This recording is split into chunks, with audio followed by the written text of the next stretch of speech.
하나님 감사합니다. 귀한 교회에 하나님 말씀을 배우려고 또 이 시간을 내고 마음을 들여서 이 자리에 왔습니다. 성령께서 함께 해주시고 저희들이 말씀을 잘 깨달아서 순종할 수 있도록 은혜 내려주시옵기를 원합니다. 이 대구 3일교회에 주님께서 큰 은혜를 내려주시되 또 하나님과 또 주변 사람들에게 더욱 사랑받는 귀한 교회 되게 하옵소서. 예수님 이름으로 기도드립니다. 아멘.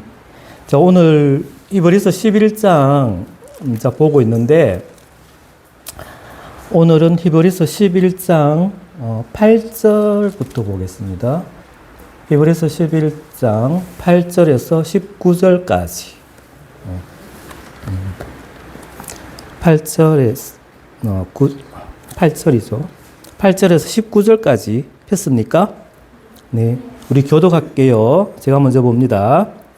믿음으로 아브라함은 부르심을 받았을 때에 순종하여 장래의 유업으로 받을 땅에 나아갈새 갈 바를 알지 못하고 나아갔으며 믿음으로보다 이방의 땅이 있는 것 같이 약속의 땅에 여겨하여 동일한 약속을 유업으로 함께 받은 이삭이 야곱과 더불어 장막에 거하였으니 이는 그가 하나님이 계획하시고 지으실 터가 있는 성을 바랐습니다.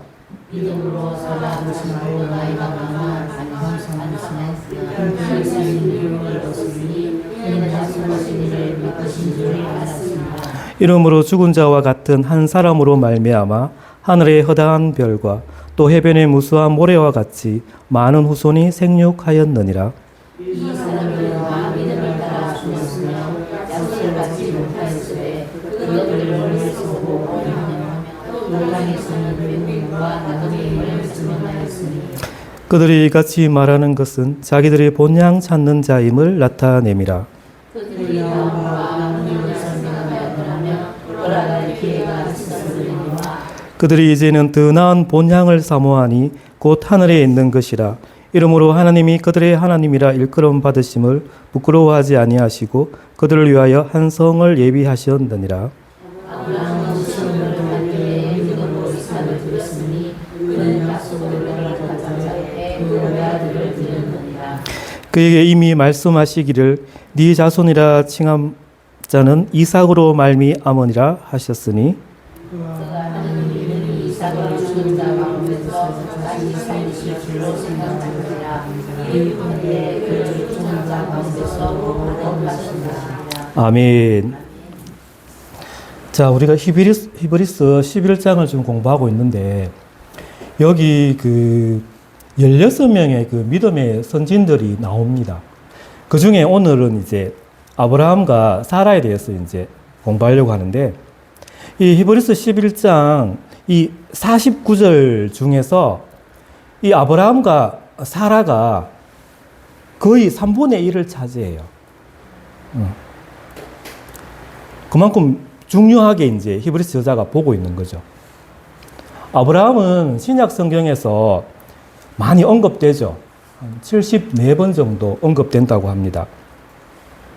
근데 이 아브라함을 생각해 보면 이 아브라함은 유대교나 또 이슬람교 또 기독교에서 아주 존경받는 그런 인물입니다. 유대교에서 아브라함이 존경받는 이유는 뭡니까? 그것은 이제 아브라함이 그 유대인의 민족의 조상이라는 거예요. 그리고 아브라함의 아들 이삭과 또 그 손자 야곱을 통해서 이스라엘 민족이 시작되었다라고 보는 거예요. 이거 마이크 괜찮아요? 조금 울리는데. 자, 그리고 기독교에서는 아브라함을 왜 존경하는가 하면 아브라함이 믿음의 조상이라는 거예요. 우리 크리스찬들은 물론 이제 그 아브라함의 육체적인 혈통을 가진 자들도 있을 수 있지만 대부분은 육체적으로 그 아브라함의 후손이 아니잖아요. 그런데 그리스도 안에서 믿음으로 이 영적인 조상으로 이렇게 강조를 하기 때문에 기독교에서는 아브라함을 이렇게 중요하게 봅니다. 이슬람교 같은 경우에도 이 아브라함을 중요하게 봐요. 존경하고 있어요. 왜냐하면 선지자로 보거든요. 그래서 이 이슬람을 창시한 그 최초의 유일신 숭배자이자 중요한 선지자 중에 한 명으로 이렇게 봅니다. 그리고 이제 그 아브라함의 그 첫째 아들이라고 할 수 있는 그 이스마엘을 통해서 이 아람 민족의 그 조상이 되었다라고 이렇게 생각하기 때문에 중요하게 보고 있는 거죠. 근데 이 지금은 아브라함이 이렇게 위대한 인물로 존경받는 그런 명성을 얻고 있지만 이 아브라함이 갈대아 우르를 떠났을 때는 사람들로부터 비웃음을 받게 됩니다. 우리가 잘 알다시피 아브라함은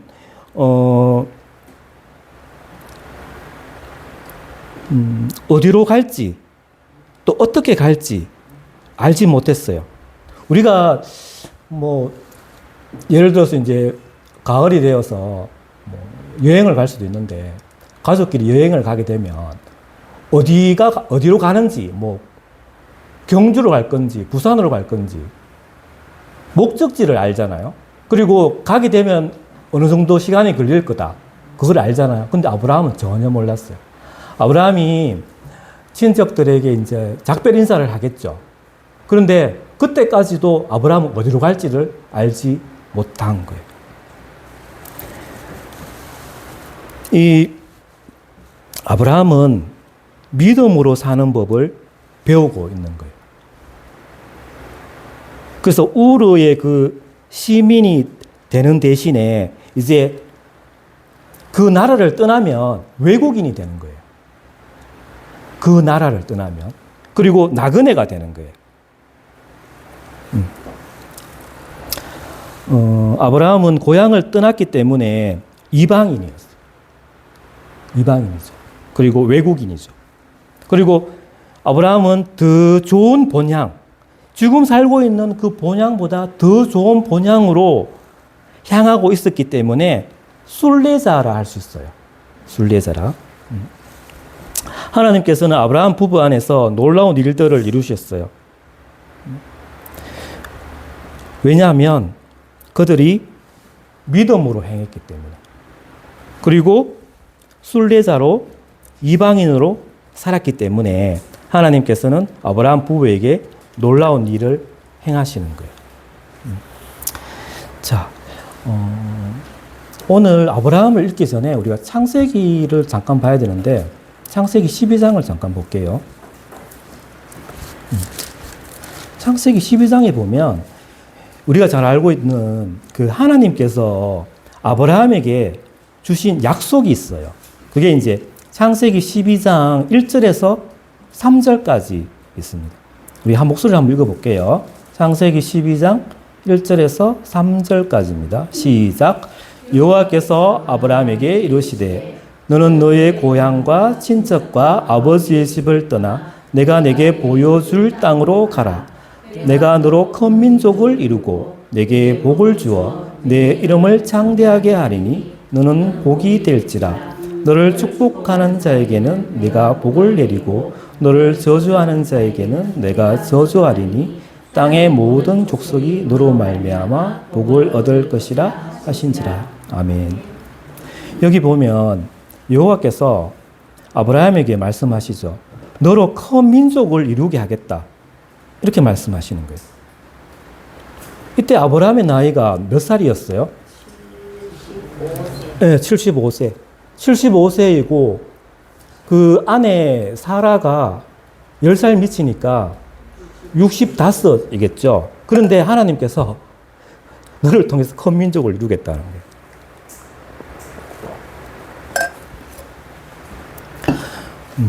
자, 오늘 우리가 아브라함을 보면서 배울 것은 오늘 또 하나님께서는 우리가 순례자의 삶을 살고 그리고 이방인으로 산다면 우리 안에서 그리고 우리를 통해서 놀라운 일을 하실 수 있다는 거예요.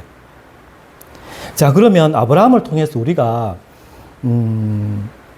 순례자로서 그리고 이방인으로서 살고 있는 이 성도의 특징을 이제 배울 수가 있는 거예요. 아브라함을 통해서 성도의 특징. 첫 번째는 듣는 귀가 있다는 거예요. 자, 오늘 본문 11장 8절을 한번 볼게요.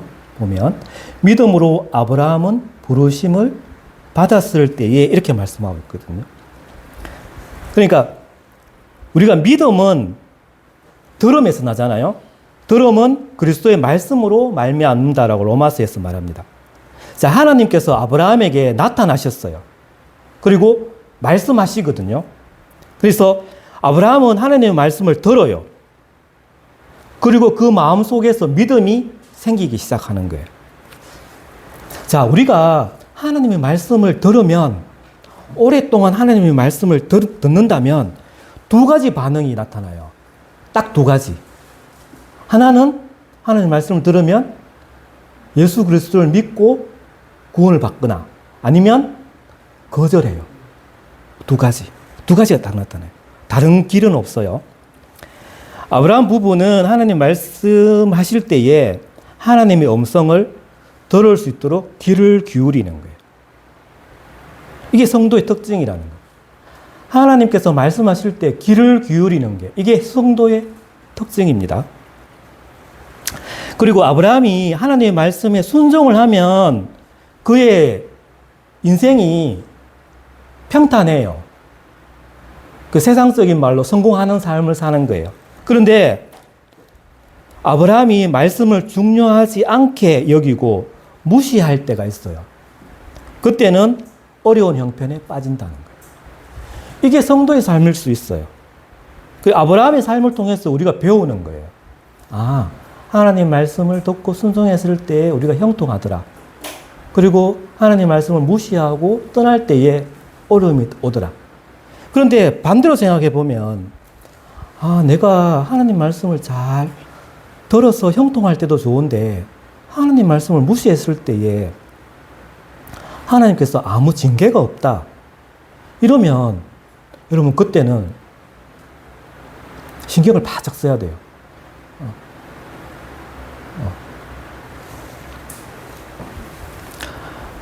오늘 우리 성도들도 이 믿음의 귀를 개발해야 돼요. 이 귀를 개발해야 됩니다. 우리가 말씀을 묵상할 때 하나님께서 우리에게 말씀하시잖아요. 그때 이 귀를 잘 열어야 돼요.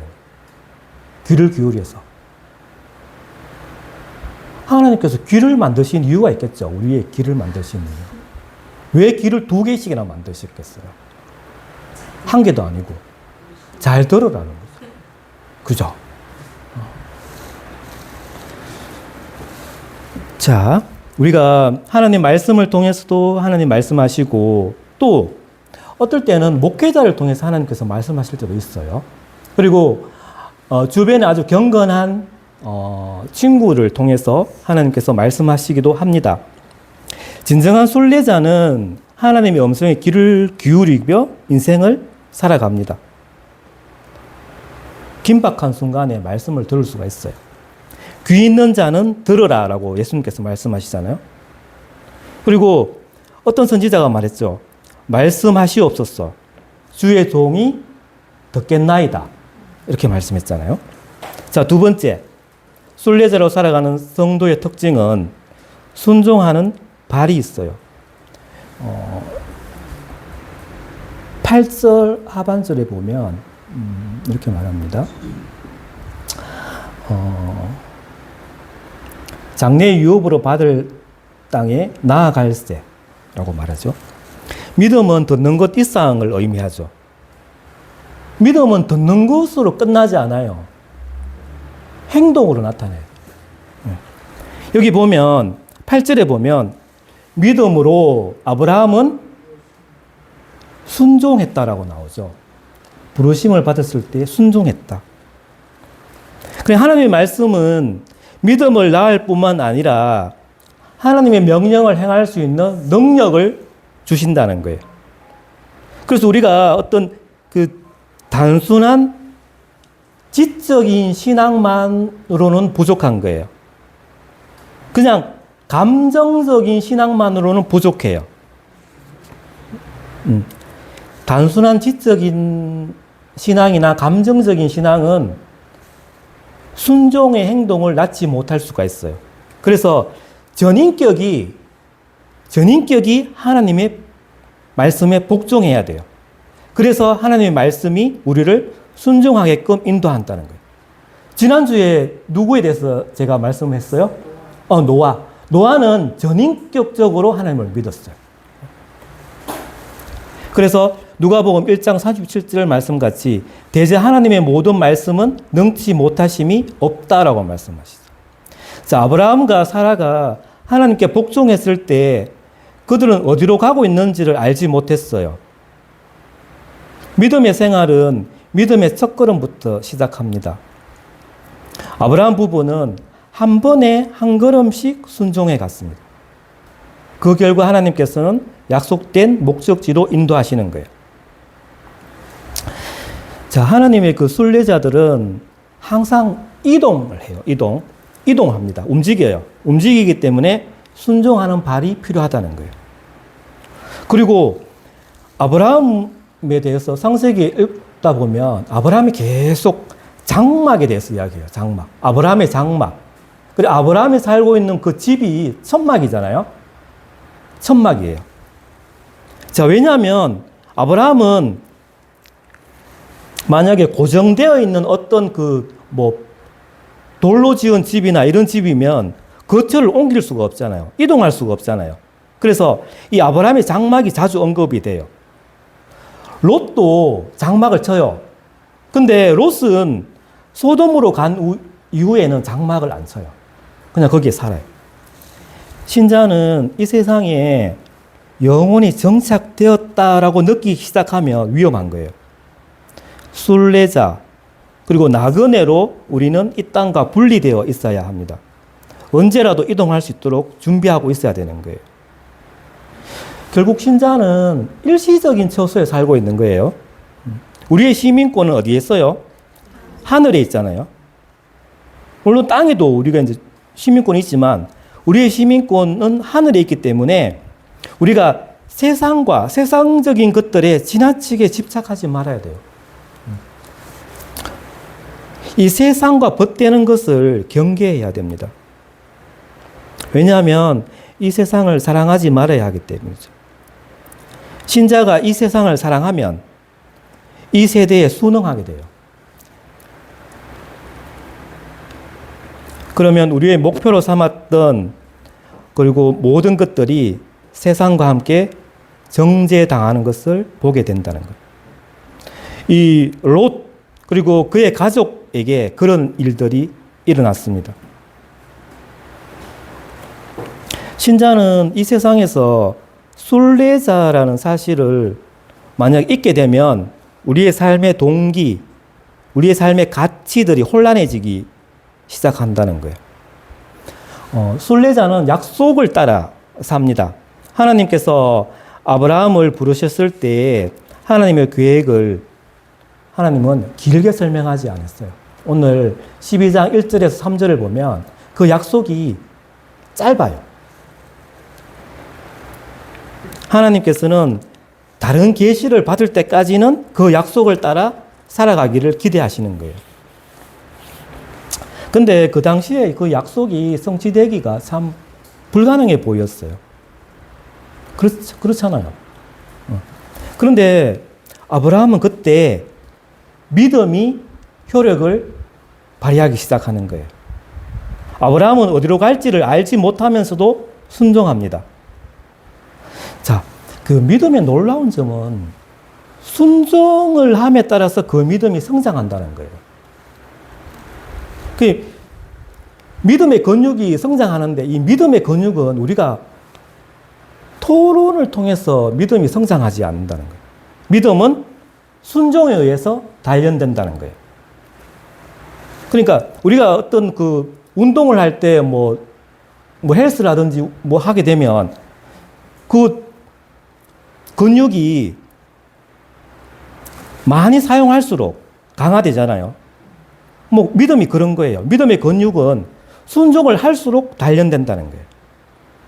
아브라함도 인간이기 때문에 실수를 많이 저지르잖아요. 그리고 불신앙적인 행동도 해요. 근데 아브라함의 그 믿음은 견고해요. 믿음의 영웅들이 이제 11장에 나오는데 히브리서 저자는 이 믿음의 영웅들의 그 인간적인 면을 여기 11장에 나타내지 않아요. 성경은 인간의 그 부족한 면들을 다 이야기해요. 창세기에 보면.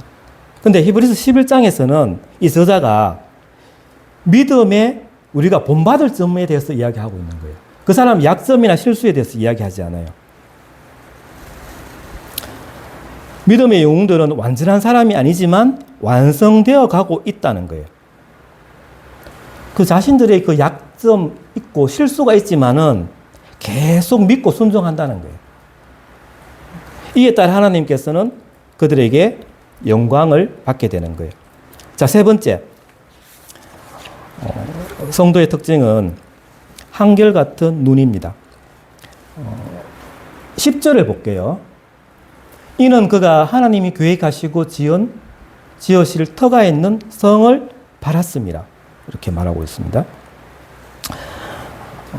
우리가 그 사람의 눈을 보면 이 사람이 진짜 하나님의 순례자인지 아닌지 분별할 수가 있습니다. 순례자는 세상의 영광에 주목하지 않아요. 천상의 영광에 주목합니다. 그러니까 순례자의 눈은 이 세상 인간사가 아니라 하나님의 일들에 고정이 되어 있다는 거예요.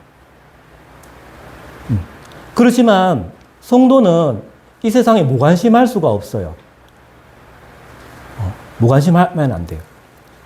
아브라함 부부는 하늘에 소망을 두고 있었지만 이 땅에서의 생활도 바르게 살았어요. 이게 중요한 거예요. 그들은 무엇을 보고 있었을까요? 그들은 한 성을 바라보고 있었어요. 그들은 세상의 성이 아니라 하늘의 성을 바라보고 있었어요. 영광의 나라를 바라보고 있었다는 거예요. 근데 아브라함도 인간이기 때문에 기근이 왔을 때에 하늘을 바라보지 않았어요. 애굽으로 떠났어요. 롯도 순례자를 그만두고 세상을 위해 살기 시작할 때는 언젠가 하면 눈을 들어서 요단에 기름진 들을 바라본 거예요. 화려한 도시 소돔을 바라본 거예요. 보는 것에 따라 행동이 결정됩니다. 그러나 경건하기 위해서는 여러분의 관심을 하나님의 일에 집중해야 될 필요가 있다는 거예요. 자, 우리가 어디를 바라보느냐에 따라서 삶의 방식이 달라집니다. 믿음은 우리로 하여금 보이지 않는 것을 보게 한다는 거예요. 그러나 우리가 보는 것에만 너무 관심을 쏟기 시작하면 약해지기 시작합니다. 고린도후서 4장 18절에 우리의 돌아보는 것은 보이는 것이 아니요 보이지 않는 것이니 보이는 것은 잠깐이고 보이지 않는 것은 영원함이라 말씀합니다. 어거스틴이 이렇게 말했어요. 믿음은 당신이 아직 보지 못하는 것들을 믿는 것이고 이 믿음에 대한 상급은 당신이 믿은 것을 보게 되는 것이다 라고 했어요. 자, 히브리서 11장에 나오는 믿음의 사람들은 그들의 믿음의 눈을 목표에 고정시켰어요. 목표에 고정시켜야지 믿음의 경주를 할 수 있는 거예요. 빌립보서 3장 14절에 표대를 향하여 그리스도 예수 안에서 하나님이 위에서 부르신 부름의 상을 위하여 쫓아가노라 라고 말씀합니다. 여러분, 불신앙은 문제를 바라보지만은 믿음은 가능성을 바라봐요. 불신앙은 장애물을 보지만은 믿음은 기회를 봅니다. 우리는 누구를 바라봐야 돼요? 응? 하나님, 그쵸? 자, 히브리서 12장 2절에 보면 믿음의 주요 온전케 하시는 이인 예수를 바라보자라고 말하고 있습니다. 자, 네 번째입니다. 성도는 준비된 입이 있어야 된다는 거예요. 13장 하반절에서 14절까지입니다. 또 땅에서는 외국인과 나그네임을 정언하였으니 그들이 이같이 말하는 것은 자기들이 본향치 않는 자임을 나타냄이라 하면서 준비된 입에 대해서 이야기하고 있습니다.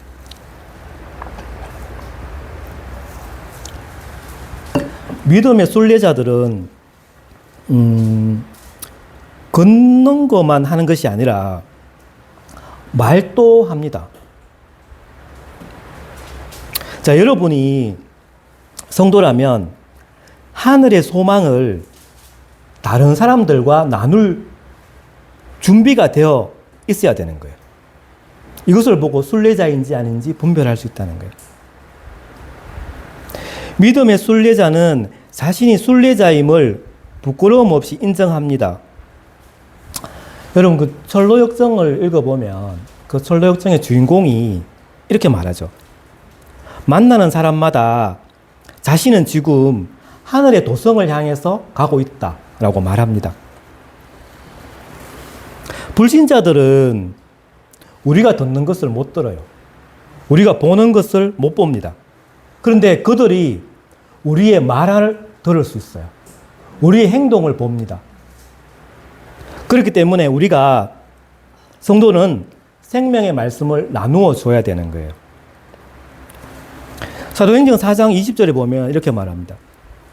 우리가 보고 들은 것을 말하지 아니할 수 없다라고 말합니다.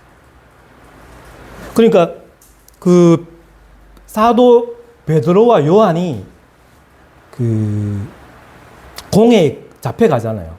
그래서 거기 장로들과 바리새인들이 예수의 일을 말하지 마라 그러거든요. 근데 그때 이제 성령 충만한 이 베드로와 요한이 우리가 보고 들은 것을 말하지 아니할 수 없다라고 말합니다.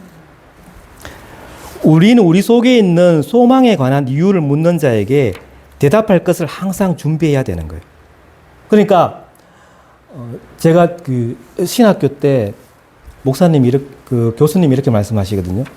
우리는 항상 복음을 전할 수 있는 그 준비를 하고 있어야 됩니다.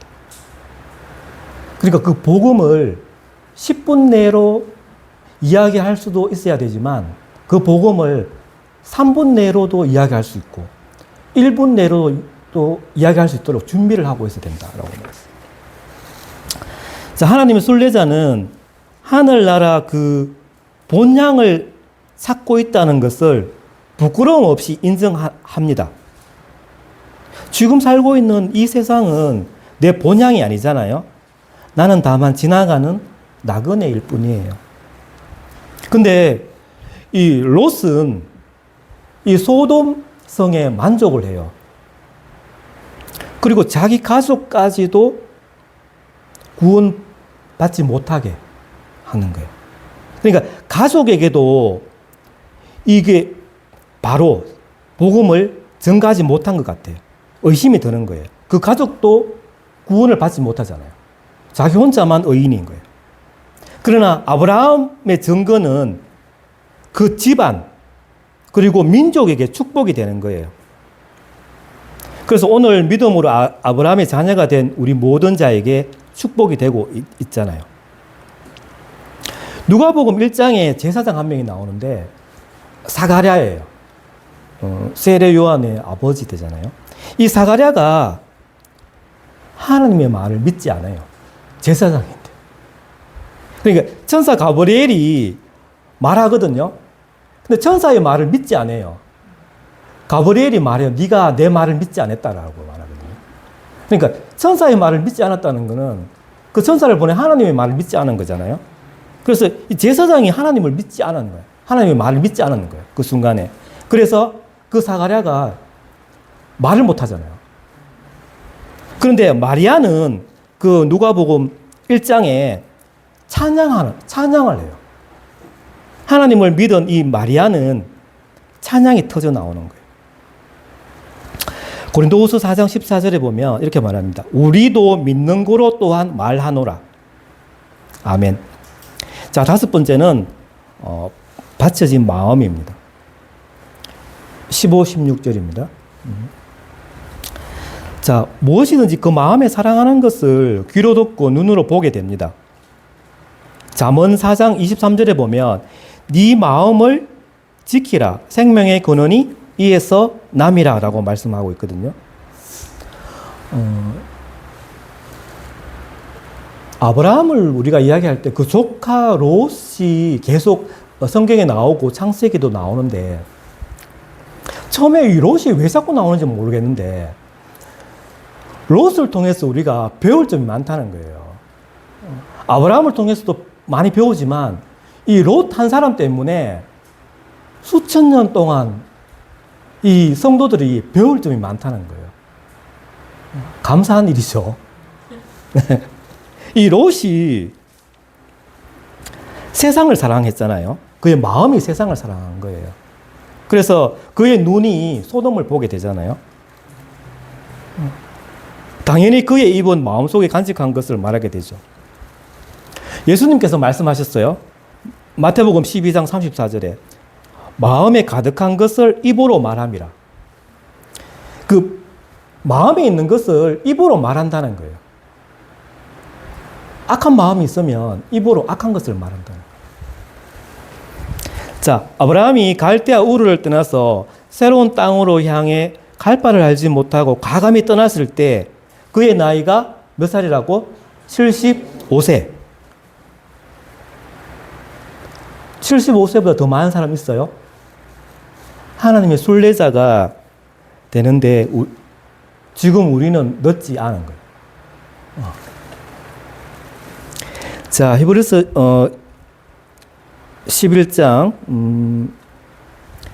11절에서 19절을 보고 있는데 우리는 한 개인으로 그리스도를 믿고 구원을 받습니다. 한 개인으로. 근데 이 믿음은 한 가족의 문제예요. 노아의 믿음은 그의 가족 전체를 구원하잖아요. 그의 아내와 아들 셋, 며느리까지 다. 그의 가족 전체를 구원하게 해요. 노아의 믿음이. 전인격적인 믿음이라는 거예요. 아브라함의 믿음에도 아내가 포함되어요.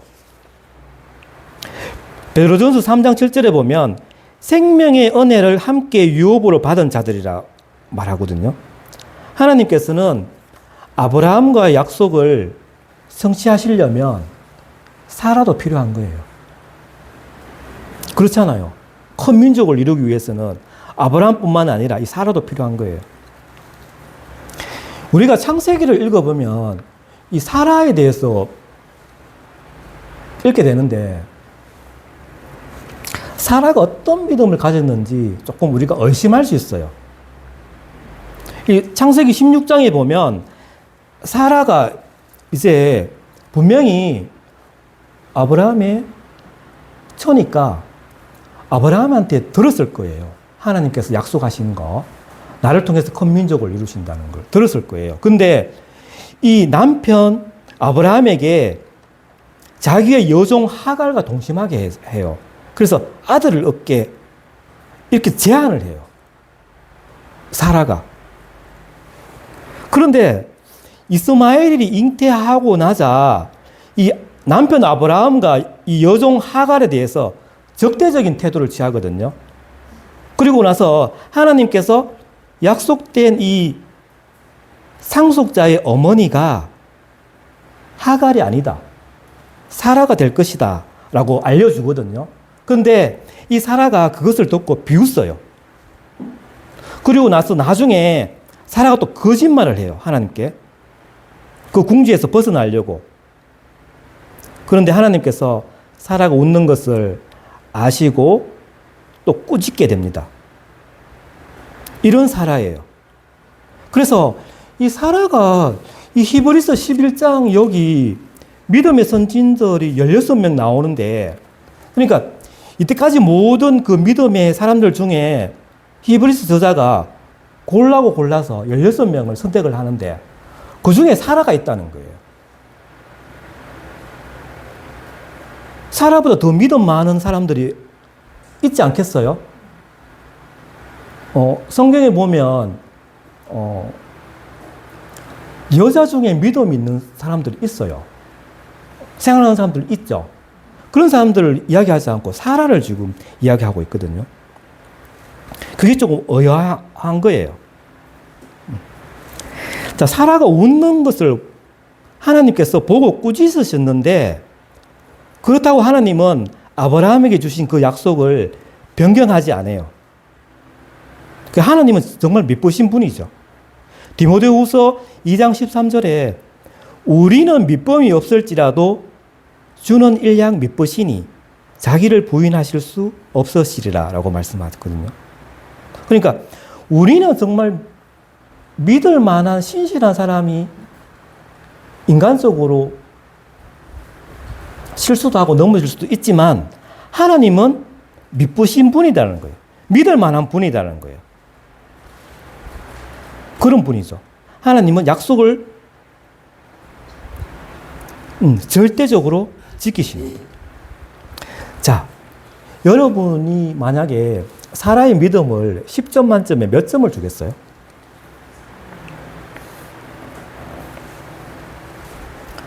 근데 이 히브리서 11장에 사라 이름이 분명히 실려 있거든요. 그러면서 이 히브리서 저자는 사라의 그 실수에 대해서 언급하지 않아요. 아브라함 부부는 둘 다 아이를 낳는 일에 관해서 죽은 자와 같다라고 말하거든요. 죽은 자와 같다.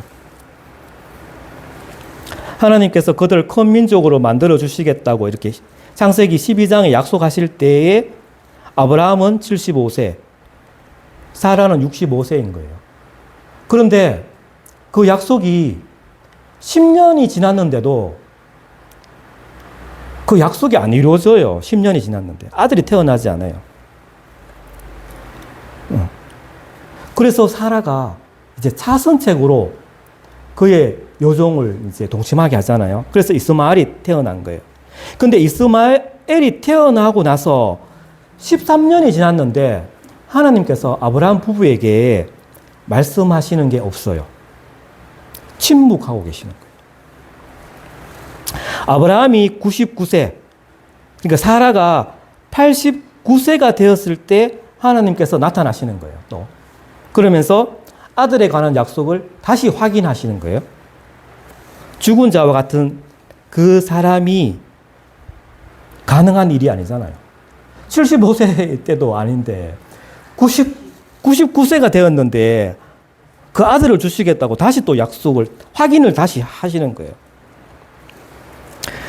마태복음 19장 26절에 보면 사람으로는 할 수 없으되 하나님으로서는 다 할 수 있느니라.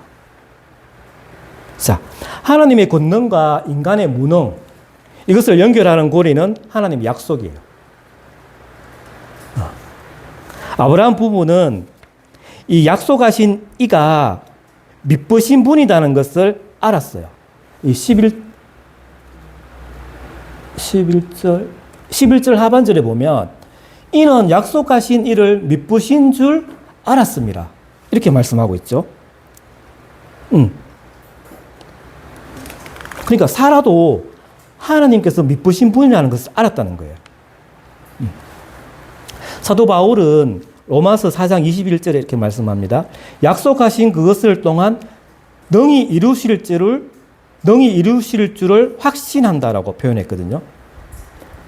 하나님의 권능은 그분의 약속들 안에 보관되어 있고 우리가 하나님을 믿을 때 그 권능이 나온다는 거예요. 방출된다는 거예요.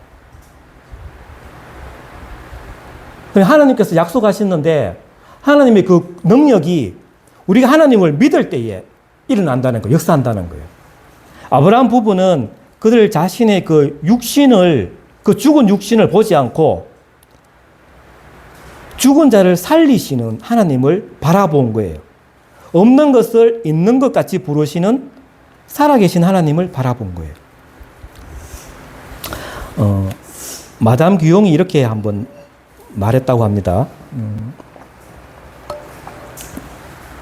마담 귀용이라는 사람이 우리가 영적인 그 생활을 할 때 초보일 때에 어떤 것이 힘든가 하면 이웃에 대해서 인내하는 것. 나의 이웃을 인내하는 것이 어렵다라고 말합니다. 처음에 이제 믿었을 때는. 그런데 어느 정도 이제 성장을 했어요. 믿음이 성장했어요. 그런데 그 다음에 어떤 것이 어려운가 하면 자기 자신에 대해서 인내하는 것이 어렵다라고 말했어요. 그리고 마지막 단계, 완성의 단계에서는 어떤 것이 어렵나 하면 하나님에 대해서 인내하는 것이 어렵다라고 말했어요. 아브라함은 한 아들을 얻게 될 것이라 그 약속을 하나님께 받았거든요. 그런데 아브라함은 언제 그 아들을 얻게 될지 몰라요. 어떻게 그 아들을 얻게 될지 모르는 거예요. 그로부터 24년이 흘렀어요. 24년. 24년이 흐른 후에 하나님께서 나타나셔서 사라가 다음 해에 아들을 잉태할 것이라고 말씀을 합니다. 하나님에 대한 인내가 어렵다는 거예요. 그런데 분명한 것은 하나님께서는 그 약속을 반드시 지키신다는 거예요. 24년 후에 나타나셔서 다음 해에 아들이 잉태할 것이다. 자, 우리가 기다린다는 거 참 힘들어요. 그죠? 기다린다. 한국 사람들한테 제일 힘든 것 중에 하나, 기다림.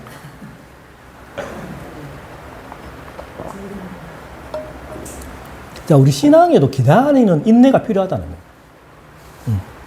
하나님께서 말씀하시는 그 약속에 대한 기다림이 필요하다는 거예요. 기다림이 참 매우 힘든 훈련 중에 하나입니다. 그러나 참 믿음을 가진 자는 하나님의 때에 그리고 하나님의 그 목적이 성취되기를 기다릴 수 있습니다. 하나님의 때가 있죠. 우리는 그 때를 잘 몰라요. 하나님의 목적이 분명히 성취가 됩니다. 우리는 기다릴 뿐이에요. 다만 우리가 기다리는 동안에 그냥 손 놓고 있는 게 아니고 우리는 어떻게 해야 돼요? 기도하고 순종하는 삶을 살아가는 거예요. 자, 오늘은 여기까지입니다. 기도하고 마칠게요.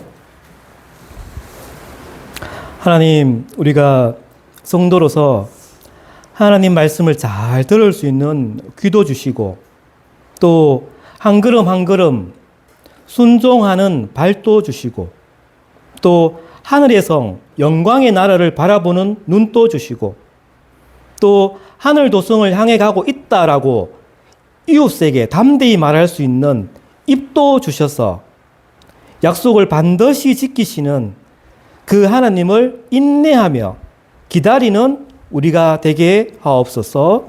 예수님의 이름으로 기도드립니다. 아멘. 수고했습니다.